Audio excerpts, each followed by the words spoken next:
উপদেষ্টা আসিফ মাহমুদ ছাত্র উপদেষ্টা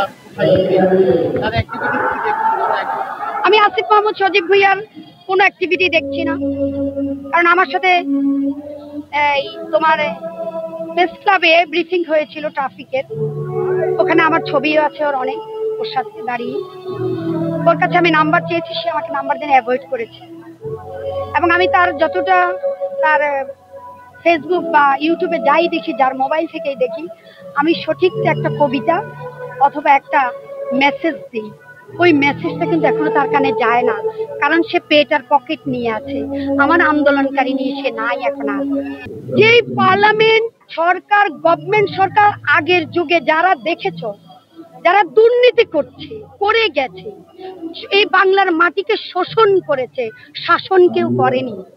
এই এনসিপি বাংলার মাটিকে শোষণ করবে না, শাসনের জায়গায় আসতে হবে। আমি কিন্তু এনসিপিতে ভোট দিব, আমার মৃত্যু হয়ে যাবে, ভোট কখনো বিসর্জন যাবে না, কারণ আমি এনসিপি দলটাকে দেখতে চাই নিঃস্বার্থ, নির্দলীয়। যে স্লোগানটা আসছে জনতা ক্ষমতা, ক্ষমতা ছেড়ে জনতার দ্বারে এসে যারা আন্দোলন করেছে, যারা ট্রাফিকের কাজ করেছে, লুট করেছে টাকা, ত্রাণের টাকা, যারা জনগণের টাকায় হাত দিয়েছে, ওদেরকে চিহ্নিত করে বাংলার মাটিতে জনগণের সামনে পেশ করো। তাইলে হবে তোমার এনসিপি, জাতীয় নাগরিক পার্টি।